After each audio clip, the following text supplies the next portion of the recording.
Hello, and we're on air right now. It's our first attempt at doing a podcast. It's so exciting setting it up. Yeah. It's not your first time? Well, good job. Yes. Well, thank you. Do a little warm-up stretches? Yes. We'll have to make more time for that. And you'll wiggly that. There we go. Lat stretches here. No, I have to wear better attire, better outfit for the warm-up next time. Mm-hmm. You got stretchy pants. That's all that matters.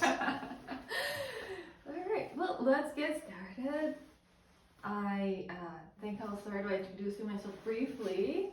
I'm Paris F. Shorty, and I have been excited about sustainability issues and social impact for as long as I remember. So I got into coordination and analysis of sustainability campaigns and initiatives for a few years now, and I love to sit down with people that are like-minded and share the same interests to kind of explore the sustainability issues and all the diverging stories we have in our life and in the world.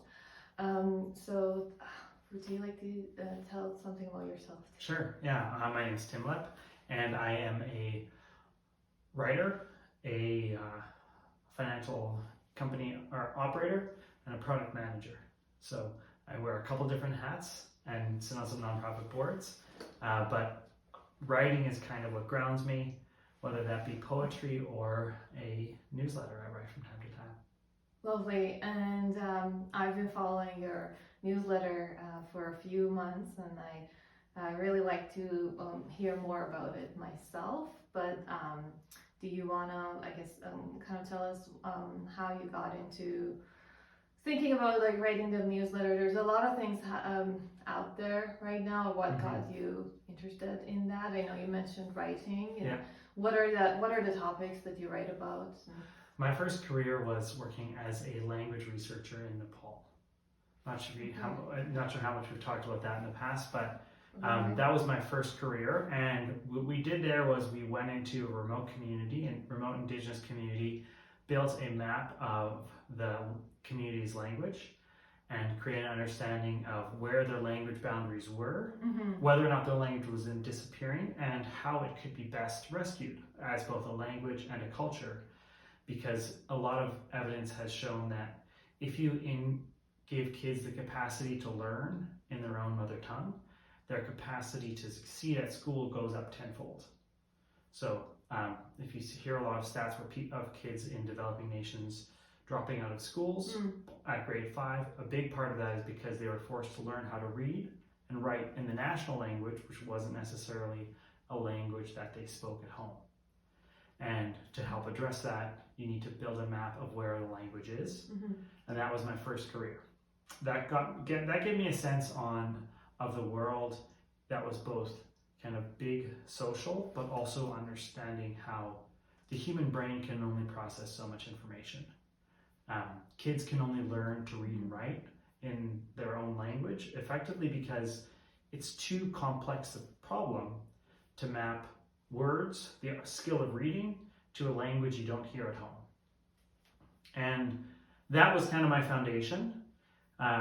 Since that career, I came back to Canada, studied accounting, got my certified professional ethical hacker designation, started a tech company, won some data, and worked at a big financial audit firm, won their data analytics competition. Can you, can you tell us a little more about the ethical hacking? Yes, well, that's actually what led to the Encrypted Carbon. I realized that I was in all these different arenas, and the idea behind the newsletter was I want to be able to tie them all together towards real sustainability initiatives. And the fundamental premise of Encrypted Carbon is saying we need to take, rather than understanding the climate crisis with the tools that are developed for financial accounting, we need to approach them with methodologies that are developed for cybersecurity. Because the cybersecurity space is much faster evolving dynamics of the carbon catastrophe or climate change are very fast evolving. Financial metrics, financial reporting are usually anchored to annual reports. Mm-hmm. They're anchored to, let's say, the geocentric time scale of year human orbits around the sun, whereas just by virtue of what it is, the tools, the governance mechanisms, the regulatory frameworks leveraged for cybersecurity are way faster. And if we want to implement change at society at scale, we need to bring in those frameworks into how we're addressing the problem that our society is facing. Right. And that's kind of that's what the Encrypted Carbon newsletter is about. It ended up being a lot more about like it incorporated a lot of personal philosophical stuff, a lot of personal journeys that I went through to get there, because that's what makes me what I want to write about. Yeah. Yes, and I think that's great. I encourage a lot of people, including myself, to try to include different dimension and facets of our life in what we are all working on. I think that's what helps us, for the long run, or to have bigger impact on ourselves and on the wider society. So, being very kind of what's the word? Amateur in terms of like cyber security. So what could you kind of just give a quick intro of, or just like unpack what kind of frameworks are you talking about? So cybersecurity, I would say kind of, I'm still working on I still have a lot to learn in cybersecurity, so do not take this as cybersecurity advice. But there's a couple stats I think that are really helpful. One is the majority of cybersecurity attacks are usually social in nature. So they're not a result of executing some really cool code that hacks into a company that sneaks past their firewalls. Usually it's sending a CEO at a company a message who's stressed and he's trying to manage 1,000 different things, sending the CEO an email that looks like an email from his executive assistant, or vice versa, sending an executive assistant an email that looks like it's from the CEO. Right. There's a link in there. That link opens up a backdoor into the network. So that's the one side of cybersecurity that's social and ties very well to some of my background in sociolinguistics. And then the other side of cybersecurity is the hardcore technical stuff. So that is, oops, now we're losing losing the microphone. I have small ears because I'm not a good listener. That's why I'm not a good listener. No, the other side of it is the hardcore technical stuff, like the hardware components, and that is firewalls, getting networks in place, system security, based off of all the different layers that go into digital tools and the different programming languages that are associated with those layers. Right. Okay. So there's like the very technical aspect, and that's where most people they say, oh, I don't know anything about cybersecurity because you don't know all the technical things, but you already have a lot of tools that help you be reasonable from the social side of things, where you know that you're not going to give out your social insurance number to someone who randomly calls you. Right.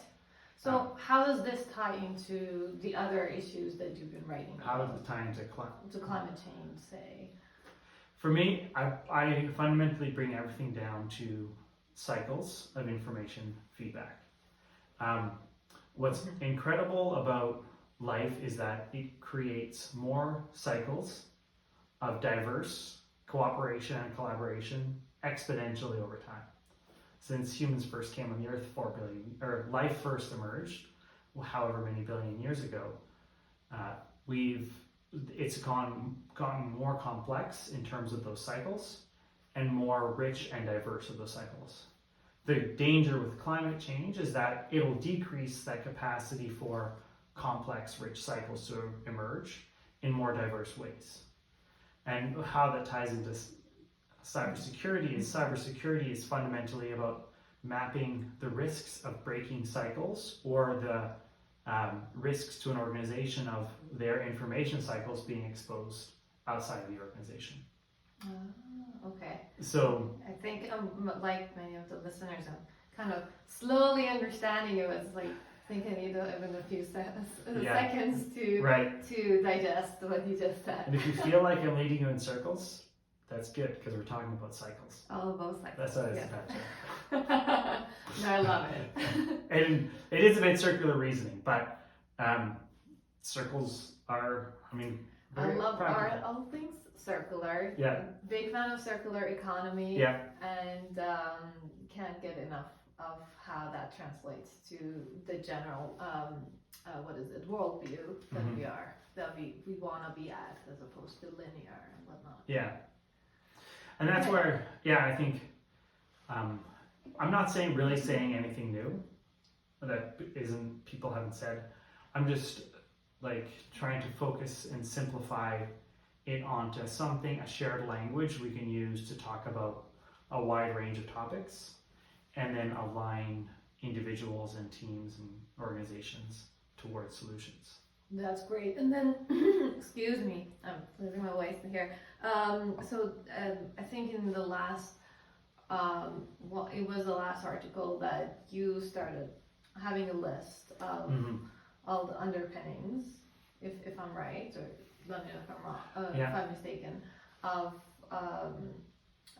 the framework you're talking about. So if you, I think I'm sort of ready to start getting into that and get thrown into the deep end of it. Yeah, well, the last article was kind of summarizing the first 11 articles before it. And one of the quotes that I really like, it's from a Stoic philosopher named Epictetus. And let me just read it here so I don't make sure I get it accurate. But it is, don't explain your philosophy, embody it. So I spent the last 10 newsletters writing up my philosophy as an approach to integrating cybersecurity with climate solutions and solving problems for society as a whole. And then I just, in the last article, summarized the previous articles in the context of that as it relates to a specific nonprofit that I sit on the board of. So it kind of was, it kickstarted a lot of that conversation, where I led facilitated a strategic discovery process for this nonprofit. And I used this framework to address how we, hopefully as an organization, are going to build strategy. Great. And depending on the input from other board members as well. Oh, right. And then how did, I guess, can you take us through this, and at the end, Sure. Curious to see how the board received that. Sure. And the first article was really talking about cycles, so I already shared some of the reason behind some of that. But just life is based off of cycles of collaboration, and you can view that. You can experience that from a couple different perspectives. Read the article for more details. I won't go too much in depth with it here. But the second one is talking about ADHD. And I see it as a tool that the human brain has to scan the environment and look for new cycles of integration. How so? So individuals with ADHD, I've never been formally diagnosed. I exhibit some of the symptoms. I know people who have been. And I've read some material on the topic, such as Gabor Mate. But essentially, scanning a wide variety of, engaging your limbic system to scan the bushes for is there a danger, versus focusing in on one task. If you're constantly scanning, you're going to be more open to new cycles of integration, but you're going to be less focused on one task, on one long cycle of, let's say, completing a long task. And that's just a helpful way for me to understand my own ADHD as an entrepreneur, as someone who's juggling multiple different tasks. And how helpful it could exactly be. How helpful it can be. And really, and that's, you can spend a decade integrating with your own intuition.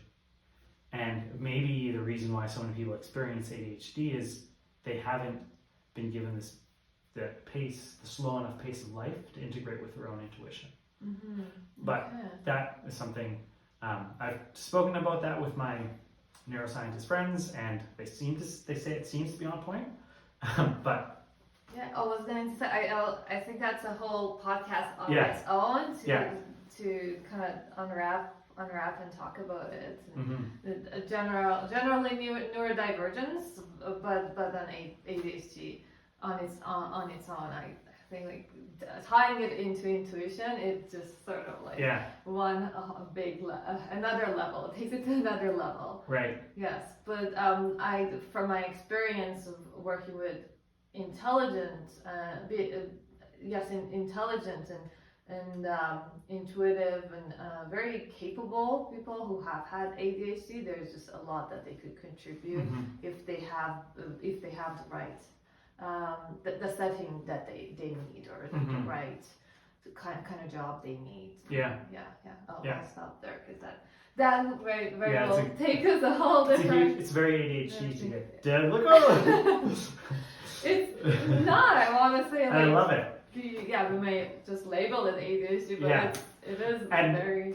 Yeah, that's the third newsletter was about mental health and framework to describe that called the pace of life, which I think is grossly underutilized as it helps policymakers understand the world around us. Okay. I ran for council in the last municipal election, trying to bring that into the conversation. It went okay. I didn't do a great job, but there's some great candidates who came through as a result of that. The next newsletter talks about truth, and when you said about ADHD is just being a word, growing up, I was very adamant that I was right. This is the way the world works, and it took me a long time to realize that because of the nature of how humans use words to describe reality, at any given point, maybe up to even 50% of what I think about the world could be wrong, because my definitions to describe it are going to inevitably be wrong. And that gives a fundamentally different approach to life. And I think it helps us orient more towards curiosity and learning. So I couldn't help but want to ask a little more about that. So the way we use the way we perceive the world is different because we have different definitions of the same words. Yeah. Right. Okay. Yes. So basically, our framework, in a sense, is different. Yes. Depending on where we are from, our background, our worldview, religion, upbringing, what have you. And it's part of the reason why I like puns so much, because puns are kind of an ode to that. They note that difference of meaning, and it's one that's obvious for all of us.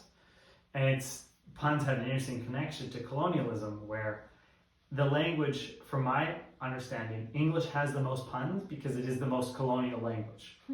Because it has more words that it took from other languages. Like punch is a double pun from different parts of the Indian subcontinent, where punch is the number 5. Punch is a drink with 5 flavors in it. There's a lot of things like this that kind of stack up. That's very fascinating. I didn't know. I didn't connect the dots, but that makes sense. Yeah. It's an interesting punchline, right? Yes. All right. Okay. Yeah. So bringing us back, but so really cool. So mental health and language, how language shapes our thinking and ultimately the way we interact as well. How the difference of our framework in communication. Okay. Yeah. Sorry. So now carry on. Tell me. What was next in your inquiry at Carbon Encrypted? I actually missed the 3 first ones that I published, which were talking about the meaning of life, boundaries, which was a really important lesson I learned through my own counseling and therapy that I attended, and memory, and a bit of the introduction to the newsletter as a whole. So I won't go back to those, but I just realized that I forgot to mention them at the beginning, and we jumped in on newsletter number 4. Yeah. Well, do you want to talk about? I think those are really cool. So, meaning of life. Meaning of life, I already kind of spoke to in terms of like the cycles of collaboration and connection. But tell me more about cycles of collaboration. Well, if you, and I'm pulling from the work of a gentleman named Bobby Azaron, who wrote a book called The Romance of Reality. That's where I was exposed to this concept, or one of the most complete resources on this concept that I was exposed to.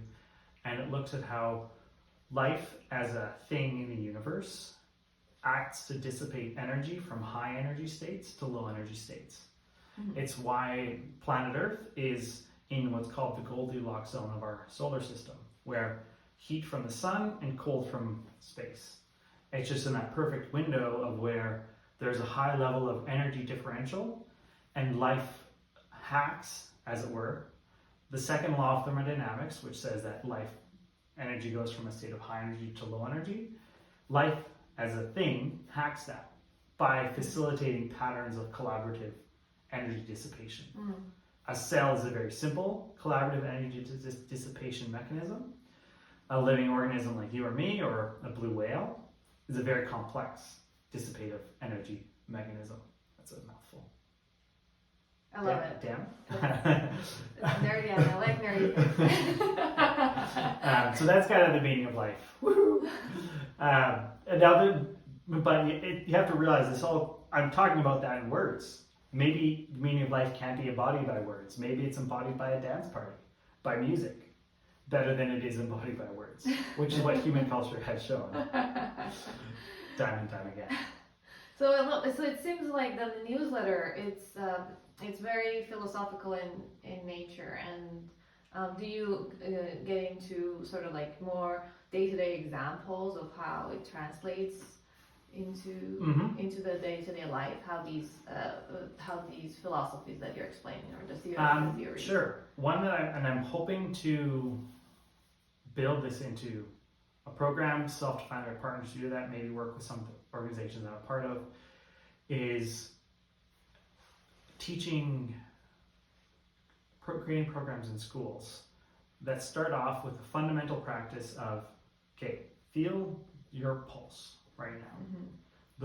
That pulse, those beats per minute, are cycles of trust that exist between all the different cells in your body. And those cycles have a limited number, because we all have a limited number of heartbeats. The understanding how to leverage those cycles to the best, keep those cycles low, is one to keep like those beats per minute in control over the course of your life, is going to be a huge tool to help you have a successful life. But using that starting point of heartbeats per minute in the context of a classroom, to then talk with kids about how the entire economy works as a thing that creates collaborative trust between a whole bunch of people, how their own community works as a thing that creates collaborative trust between a whole bunch of different heartbeats, and then bringing in something, the nerdy name for this is allometric power laws, which basically says that it looks at the difference between a blue whale and a pygmy shrew mouse. And this is from work by Jeffrey West in a book called Scale. The difference between a pygmy shrew and a blue whale and a human, we have all relatively the same number of heartbeats in a lifespan. Humans are obviously longer above the norm because we have all this cool tech we've invented. But the blue whale lives 200 years, the pygmy shrew mouse maybe lives 3 years with the same number of heartbeats. Why does the blue whale live so much longer? Slower heartbeats, and a whole lot more collaborative trust between all the different things in it as an organism. So it lives in water, so it can be more efficient. It's very sleek, it hunts very efficiently. All these things tie into a very simple story of cycles that kids can understand in themselves. Really cool. So you're looking for, or like you're open to educational partners to integrate that in their curriculum or program. And exactly. And I'm building and then trying to build that frame of thinking into a company that some corporate work, entrepreneurial work that I'm doing, where that becomes the foundation of the entire consumable value chain. The slow pace of life. Giving people the capacity. It's one of my fundamental definitions of happiness is giving people the capacity to control your pace of life. So if you want to be out partying every night of the week and just like connect with other people constantly all the time, giving you the capacity to do that. But if you want to be at home reading your book, then giving you the capacity to do that. So focusing on the freedom of individuals to control their own pace of life.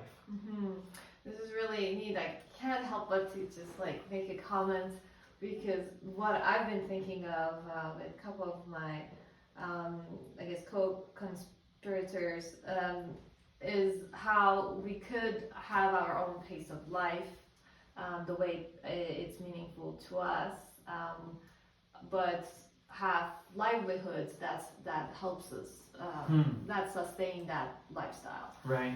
So thinking of how we can reorganize our society and our relationships, so that they would work for the way life is meaningful to us.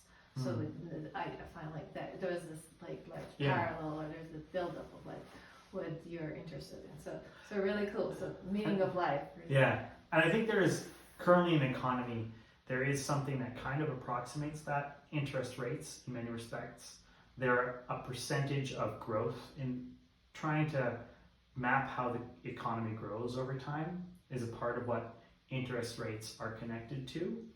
But there's, I think, a lot of opportunity using digital tools to make that process more efficient and more decentralized, in the sense that it allows more people to have ownership in the management of their pace of life. Really cool. I love the That's way. a whole other branch. I love the way. Just wanted to say, I love the way we seem to have the same interests, meaningful. The quest for, or like this striving for more meaningful life, but then we approach it differently, because our brain is diverse, and that's it's great in that the way I approached it, my thinking is, okay, so how you can create social change that in a way that meaningful life is enabled. So how the slow food movement, basic minimum basic income, creating intentional communities around shared values. So like I'm approaching it more a lot on the social level, while very rightly so in a complementary way, you're thinking of it in the economic sense, or in the tech and economic sense. Yeah. All right. Okay. Moving on. I know we are like. No worries. I'm just gonna. There's a list of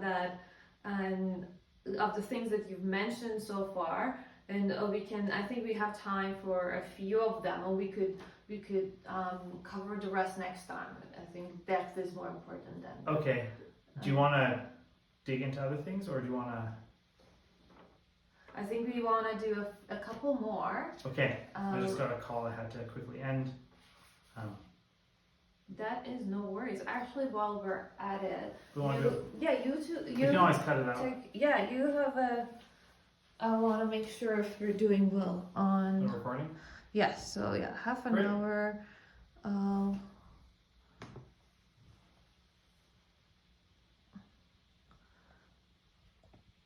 I'll just pause it here and then we restart. Yeah, sounds good.